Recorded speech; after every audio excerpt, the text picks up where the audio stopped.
Di dunia yang semakin bising ini, banyak orang berlomba-lomba menjadi pembawa cahaya. Ada yang berbicara tentang pencerahan, tentang penyembuhan, tentang jalan yang lebih mulia. Mereka datang membawa janji bahwa kalau kita mengikuti mereka, luka kita akan sembuh, hidup kita akan berubah. Dan seringkali kita percaya, karena siapa yang tidak ingin diselamatkan dari rasa sakitnya sendiri. Tapi belakangan ini, kita semakin sering melihat bagaimana sesuatu yang dibungkus dengan kata-kata indah, ternyata bisa berubah menjadi jebakan yang pelan-pelan mengikat. Ada yang tampil sebagai guru, membangun komunitas, berbicara atas nama spiritualitas. Hanya untuk kemudian memperlihatkan wajah aslinya. Wajah manipulasi, wajah kekuasaan. Fenomena seperti ini bukan hal baru. Tapi tetap saja, setiap kali itu terjadi, banyak hati yang terluka. Banyak jiwa yang kehilangan arah. Dan mungkin, kita pun pernah ada di posisi itu. Kita pernah percaya pada seseorang, mengira mereka ingin melihat kita tumbuh. Tapi pada akhirnya, kita sadar, yang mereka kejar bukanlah pertumbuhan kita, melainkan kendali atas diri kita. Hari ini, kita akan belajar mengenali bentuk-bentuk manipulasi berkedok spiritualitas, agar kita tidak lagi mudah menyerahkan kesadaran kita, agar kita tetap menjadi pemilik penuh atas hidup kita sendiri. Karena di dunia yang penuh suara ini, menemukan jalan kita sendiri bukan hanya hak, tapi juga bentuk keberanian.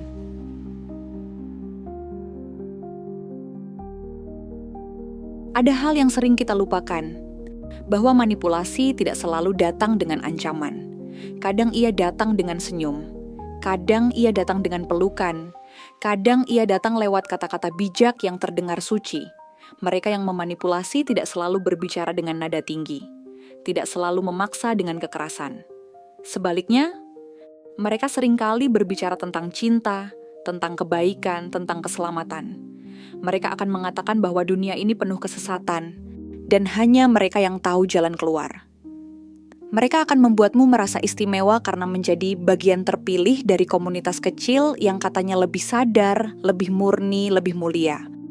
Awalnya terasa menyenangkan, kita merasa dilihat, kita merasa didengarkan, kita merasa akhirnya ada seseorang yang mengerti kekosongan yang selama ini kita rasakan. Tapi perlahan-lahan ada harga yang harus dibayar, ada konsekuensi yang harus ditanggungnya. Bukan uang, setidaknya bukan di awal. Tapi harga kesadaran, harga kebebasan berpikir. Kita mulai diajarkan untuk mematuhi tanpa bertanya. Kita diajarkan bahwa keraguan adalah dosa, pertanyaan adalah pengkhianatan, dan berpikir sendiri adalah bentuk kesombongan. Dan saat kita mulai kehilangan kemampuan untuk bertanya, kita juga mulai kehilangan kemampuan untuk melindungi diri sendiri. Karena di balik ajaran tentang cahaya, ada sisi gelap yang tersembunyi. Kebutuhan untuk dikagumi, kebutuhan untuk dikuasai, kebutuhan untuk mengendalikan orang lain atas nama kebenaran. Manipulasi ini tidak selalu terasa seperti kekerasan. Kadang justru terasa seperti kasih sayang, seperti perhatian yang membuat kita ketagihan, seperti validasi yang kita pikir kita butuhkan untuk merasa berharga. Padahal sesungguhnya, yang mereka tawarkan bukanlah pertumbuhan. Yang mereka tawarkan adalah ketergantungan. Bukan tentang membuat kita lebih kuat, tapi tentang membuat kita semakin tidak berdaya. Semakin bergantung pada mereka untuk merasa utuh. Dan disitulah bahayanya.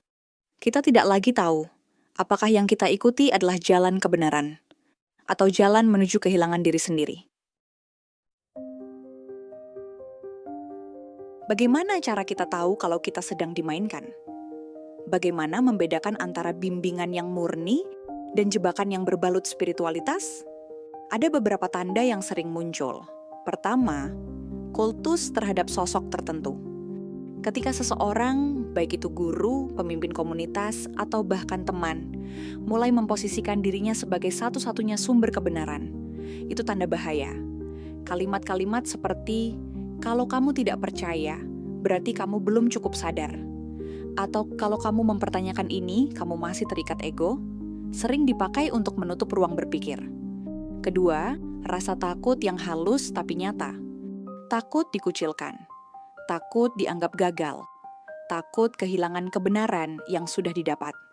Manipulasi sejati tidak selalu mengintimidasi dengan kekerasan, tapi membangun ketakutan emosional yang sulit dijelaskan.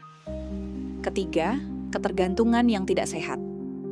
Saat kita merasa kita tidak bisa membuat keputusan sendiri tanpa validasi dari mereka. Saat kita merasa harus selalu minta izin, selalu minta persetujuan, seolah-olah mereka lebih tahu tentang hidup kita daripada kita sendiri. Dan yang keempat, eksploitasi yang dibungkus pengorbanan. Mungkin dimulai dengan permintaan kecil, waktu, tenaga, loyalitas. Tapi perlahan meningkat, sampai kita menyerahkan begitu banyak dari diri kita, dan tidak sadar kita kehilangan jati diri. Tidak ada yang lahir dengan niat ingin menjadi korban manipulasi. Tidak ada yang dengan sadar memilih jalan yang akhirnya menyesatkannya. Tapi kita semua membawa luka. Luka karena pernah diabaikan. Luka karena pernah merasa sendirian aja. Luka karena dunia terasa terlalu keras, terlalu acuh. Dan di tengah luka itu, hadir seseorang atau sebuah komunitas yang menawarkan apa yang selama ini kita rindukan, pemahaman, penerimaan, makna. Saat hati sedang rapuh, kita mudah percaya pada siapa saja yang terlihat membawa cahaya. Kita ingin sekali mempercayai bahwa mungkin kali ini kita menemukan tempat pulang. Tapi justru di saat itulah kita paling rentan. Karena manipulasi tidak mengincar logika. Mereka mengincar rasa haus kita akan rasa memiliki. Rasa ingin dimengerti. Rasa ingin menjadi bagian dari sesuatu yang lebih besar dari diri kita. Kita tidak terjebak karena bodoh. Kita terjebak karena kita manusia. Karena kita semua pada dasarnya ingin menemukan makna dalam hidup ini. Dan terkadang, dalam pencarian itu, kita menutup mata terhadap tanda-tanda bahaya. Karena rasa ingin percaya lebih besar daripada rasa ingin mempertanyakan.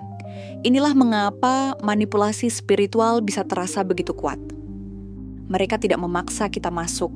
Mereka membiarkan kita masuk dengan sukarela, dengan penuh harap. Dan ketika harapan itu sudah menjadi sandaran hidup, perlahan-lahan, tali yang tak kasat mata mulai mengikat. Bukan karena kita lemah, tapi karena kita belum diajarkan bahwa tidak semua yang berbicara tentang cahaya benar-benar berasal dari cahaya.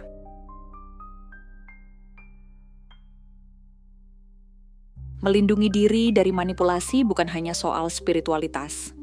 Ini tentang seluruh hidup kita. Karena manipulasi bisa bersembunyi di mana saja. Di balik kata cinta, di balik janji kesetiaan, bahkan di balik wajah yang terlihat paling suci. Dan untuk itu, kita perlu perlindungan yang tidak bergantung pada dunia luar. Perlindungan yang lahir dari dalam diri. Ada beberapa hal yang perlu kita pegang kuat-kuat. Pertama, jangan pernah menyerahkan kendali atas pikiran kita. Siapapun yang membuat kita merasa bersalah hanya karena kita berpikir sendiri, itu bukan bimbingan, itu jebakan. Kedua, jangan mencari keselamatan di luar diri. Rasa aman sejati tidak datang dari komunitas, pasangan, atau status. Ia lahir dari hubungan kita dengan diri kita sendiri. Semakin kita menggantungkan rasa aman kepada sesuatu di luar, semakin besar kekuatan yang kita serahkan. Ketiga, dengarkan alarm tubuhmu. Kalau ada sesuatu yang terasa tidak nyaman, walau belum bisa dijelaskan dengan kata-kata, percaya. Insting tubuh kita kadang lebih cepat memberi sinyal bahaya dibanding logika kita. Keempat, jangan takut kehilangan. Banyak orang bertahan dalam manipulasi karena takut sendirian, takut diasingkan, takut dianggap salah. Tapi bertahan di tempat yang salah tidak pernah menghindarkan kita dari rasa sepi. Sebaliknya, keberanian untuk memilih kejujuran, meski artinya berjalan sendiri, justru membebaskan. Kelima, pilih lingkungan yang mendorongmu untuk menjadi diri sendiri, bukan untuk menjadi salinan dari seseorang. Lingkungan yang sehat akan memperluas dirimu, bukan mempersempitmu. Melindungi diri berarti membangun standar baru, bahwa cinta tidak datang dengan ancaman, bahwa komunitas tidak datang dengan paksaan, bahwa pertumbuhan sejati tidak lahir dari rasa takut, tapi dari rasa hormat terhadap pilihan bebas kita. Dan saat kita berani menjaga diri, bukan berarti kita menjadi keras. kita hanya akhirnya mencintai diri sendiri dengan cara yang benar. Karena di dunia yang penuh janji manis ini, kita perlu ingat, tidak semua tangan yang terulur benar-benar ingin menolong. Dan tidak semua suara yang berbicara tentang cinta benar-benar mencintaimu.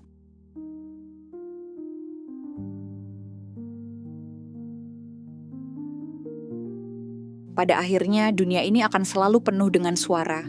Ada yang membangun, ada yang menyesatkan, ada yang memberi ruang, dan ada yang berusaha mencuri ruang itu darimu. Tapi satu hal yang tidak pernah berubah, kita punya pilihan. Kita bisa memilih untuk tetap terjaga, bahkan di tengah keramaian janji-janji kosong. Kita bisa memilih untuk tetap setia pada suara hati, bahkan saat dunia mencoba memadamkannya. Kita bukan korban, kita bukan makhluk rapuh yang harus selalu diselamatkan. Kita adalah jiwa-jiwa kuat yang tengah belajar untuk berdiri, belajar untuk mencintai diri sendiri tanpa syarat, belajar untuk menjadi cahaya, tanpa harus menggantungkan terang itu pada tangan orang lain. Kita boleh mencintai, kita boleh percaya, tapi pertama-tama kita harus mencintai dan mempercayai diri kita sendiri. Karena dalam dunia yang kadang menawarkan ilusi, menjadi jujur pada diri sendiri adalah bentuk keberanian terbesar. Dan ketika kita berani memilih jalan itu, tidak ada manipulasi, tidak ada jebakan yang bisa memenjarakan kita lagi.